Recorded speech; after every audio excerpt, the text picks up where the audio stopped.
Hola, ¿qué tal? Bienvenidos, bienvenidas al primer programa de La Entrevista Imposible.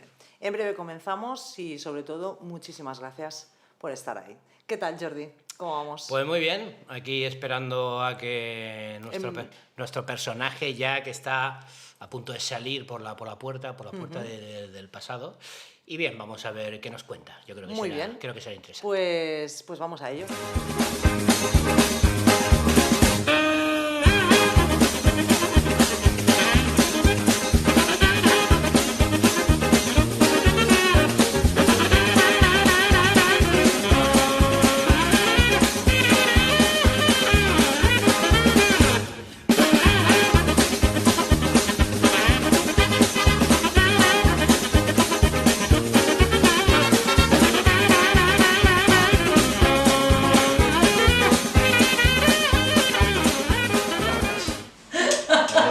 Muy bien, ¿De la época? muy bien, Yo veo. muy bien, muy bien, muy A bien. ver, a partir de ahora ya no me llaméis Jordi, llamarme Cristóbal, ¿vale? Digo, hay que ponerse en personaje. ¿Queda claro? Melena, gorro de almirante. Y traje de almirante. La espada me falta, pero no tengo claro si llevaba espada en el desembarco.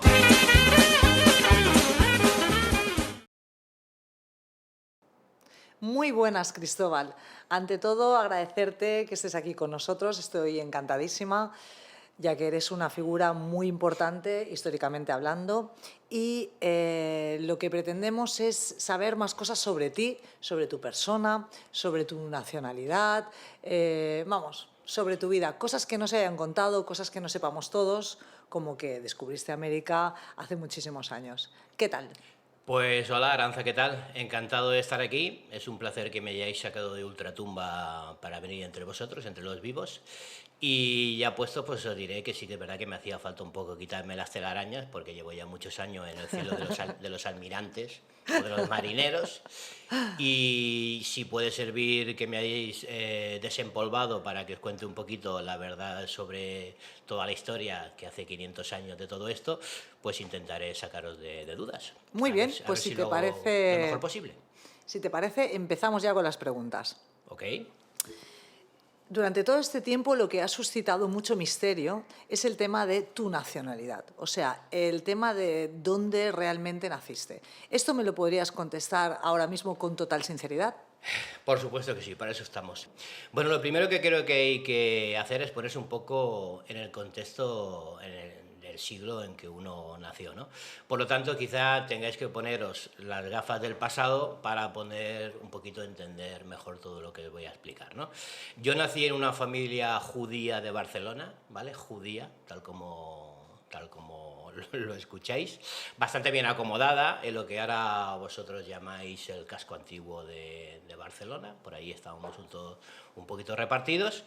Y mi familia se dedicaba a la banca, lo que era, en cierta manera, ahora vosotros le llamáis la banca, por aquellos entonces era... Prestamista, ¿no? Era un prestamista, ¿vale? Por aquellos entonces, en la época española del momento, existía lo que se llamaba la Inquisición, que era la persecución a los judíos, como vosotros os ha pasado en el siglo XX con Hitler y compañía, y al que no era judío era perseguido y era asesinado. Mis padres, viendo lo que había, se intentaron reconvertir al cristianismo, un poquito como aquel que dice disimulando, como decís vosotros, pero no coló. Los reyes de la época o los señores feudales que dominaban Barcelona los cogieron, los asesinaron, los ahorcaron, y a mí no me quedó otra que tener que abandonar la ciudad con 19 años. Bien, Cristóbal, pues ya sabemos cosas de tu vida que además a mí personalmente me han dejado un poco alucinada porque no tenía ni idea. Y supongo que por todo eso que me has contado de la persecución de los judíos, etcétera, etcétera, se creó ese secretismo absoluto sobre tu nacionalidad. Claro. Piensa que en este caso yo tenía 2 hermanos, por tanto mis hermanos Bartolomé, Diego y yo tuvimos que escapar de Barcelona, como bien te he comentado, y nos fuimos a Francia, ¿vale? Ahí nos enrolamos en lo que se puede decir que era un barco corso, pues que en aquella época un barco corso se dedica básicamente a piratear, ¿vale? A partir de ahí ya me enrolé en un barco italiano, después en un portugués, y eso hizo que también me imagino que mi nacionalidad esté un poco en entredicho, porque al fin y al cabo piensa que yo hablaba 3 idiomas y medio. Hablaba el castellano, hablaba el italiano, hablaba portugués y un pelín de catalán que me habían enseñado mis padres de pequeño, ¿ok? Por tanto, imagínate que con el paso del tiempo, todo lo que pasó en la historia, si la reina Isabel y Fernando se hubieran enterado que yo en una de mis travesías, sobre todo con los barcos corsos, hubieran sabido que luché contra ellos mismos, porque claro, yo fui pirata antes de almirante. Entonces, claro, ya saqueaba barcos españoles. Por eso también mi identidad tenía que estar un poco camuflada, porque imagínate que los reyes se hubieran enterado que yo había sido un pirata. Entonces, Claro, de ahí mi secretismo. Esto hubiera cambiado totalmente la historia que conocemos. Prácticamente en un 110%.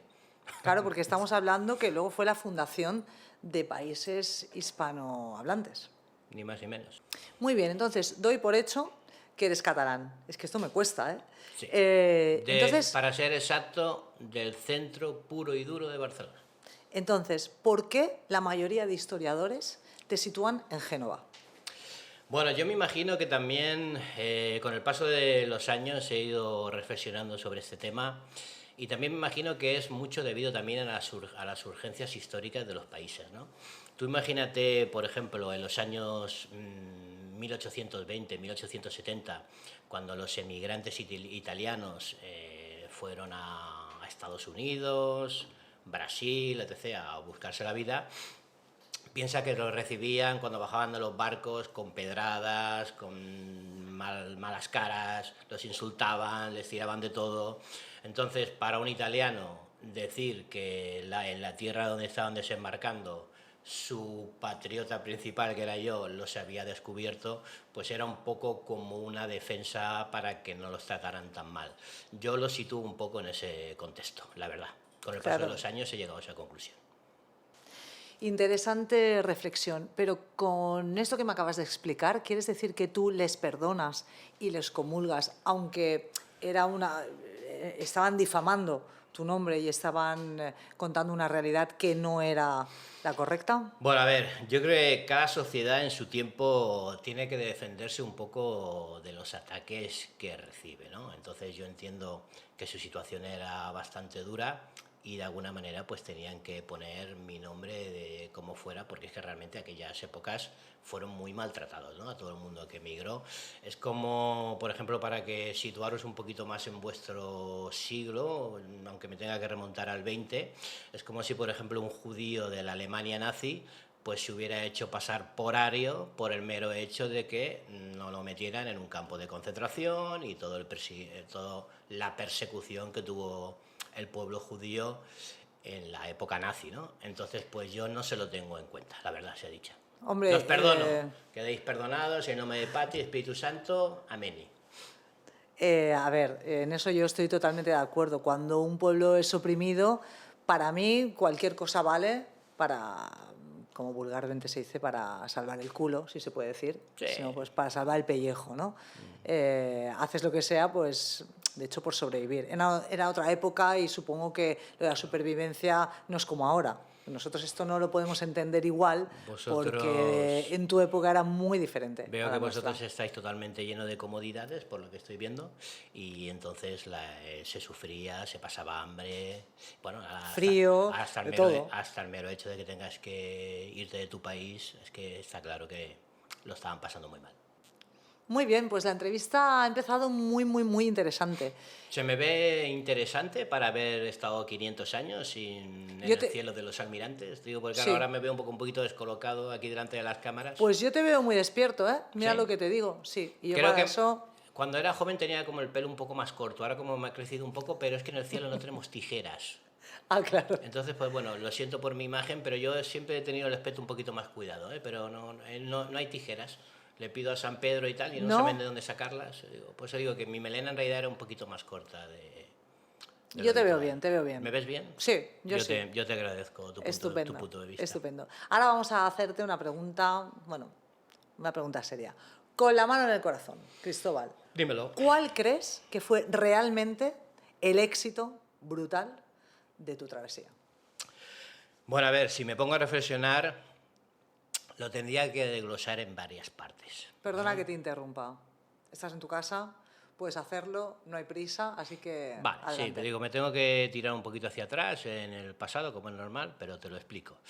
Lo primero, sin duda alguna, es la financiación, o sea, ese tipo de travesías, lo que vosotros le llamáis el dinerete o el euro, por lo que veo que tenéis ahora. Sin el dinero de los prestamistas y de los reyes católicos, no hubiera podido realizar ese viaje. Por tanto, sin duda alguna fue el primer baluarte para poder entrever esta travesía, ¿no? Y luego, sin duda alguna, y no sé si en qué lugar ponerlo, porque en realidad quizá lo podría poner primero, los hermanos Pinzones. O sea, tanto Martín como Vicente. Aquí les tenemos. Aquí los tenemos. Tanto Claro. Martín, mira, como Vicente, como Francisco, fueron mis grandes valedores. O sea, sin ellos no podría haber hecho nada. Su mérito es totalmente igual que el mío.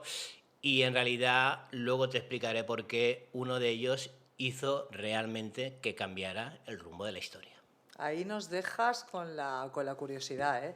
Pero me estás afirmando, por lo que yo entiendo, que casi le das en este momento la mitad del mérito del descubrimiento Sí. de esa travesía. Piensa que en aquella época no podía haber reclutado tanto marinero cualificado sin su ayuda, ¿vale? De los tres, la gente piensa que se dedicaba en las tabernas a beber ron, borrachos de Cuba en Cuba, como aquel que dice, y de vez en cuando se dedicaban a marinear, ¿no?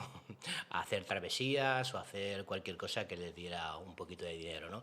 Entonces, teniendo en cuenta que en aquella época la mitad de marineros se pensaban que la Tierra era plana, pues imagínate un poquito el miedo, por mucho que fueran gente valiente, de lo que podía suponer para cualquier marinero ir a la conquista de las Indias, que es lo que íbamos en un principio.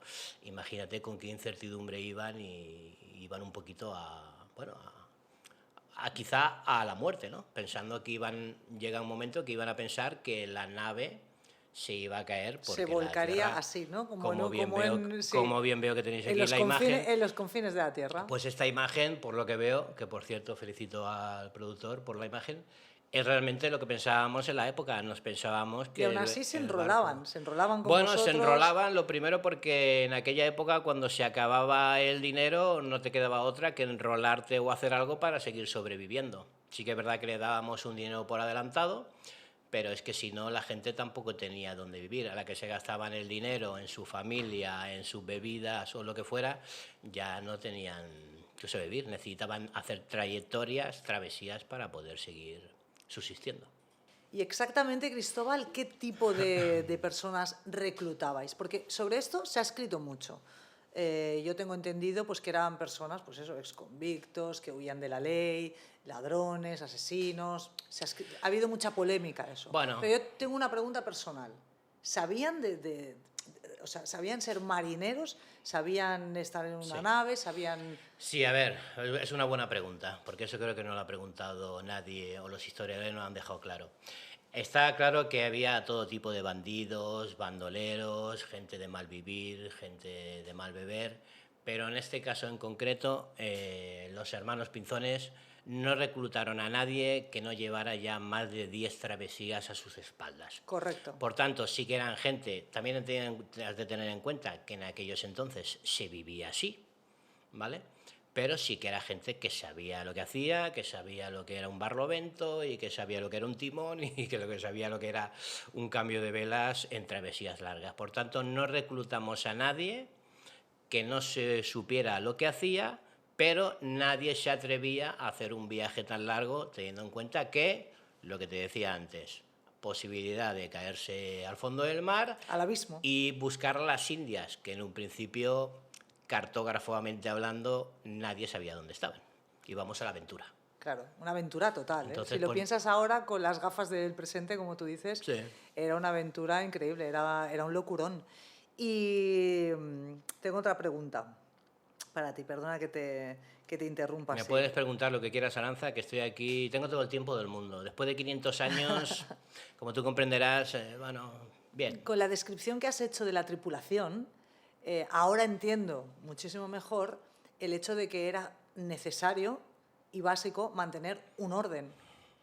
Recuerdo perfectamente, como si fuera ayer, que después de muchos días en travesías sin ver tierra, ¿vale? Y con la mayoría de mi tripulación ya a punto de amotinarse, porque se palpaba en el ambiente, ya la gente estaba empezando a estar un poco enfadada. Se mascaba la tragedia, Mi ¿no? amigo Casi. Vicente, que Vicente convence a la gente, o sea, no se llamó Vicente porque sí, ¿vale? La rima, aunque parezca así una rima muy actual, era Vicente convence a la gente. Bueno, una rima siempre anima. Una rima, ¿vale? Es que, bueno, era una rima de la época, así como vosotros ahora el 5 lo asociáis a agacharse y todo esto, ¿no? Pero es otra historia, ¿vale? Pues es lo que te decía.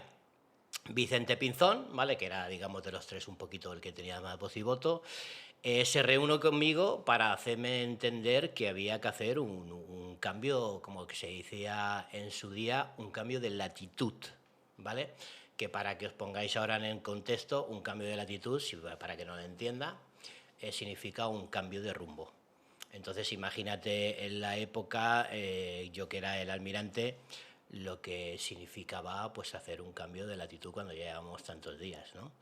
Ese cambio de latitud que me convenció Vicente... Porque convencía a la gente, porque era de ahí su Vicente, nombre. convence a la gente, fue realmente el que cambió el rumbo de la historia, puro y duro.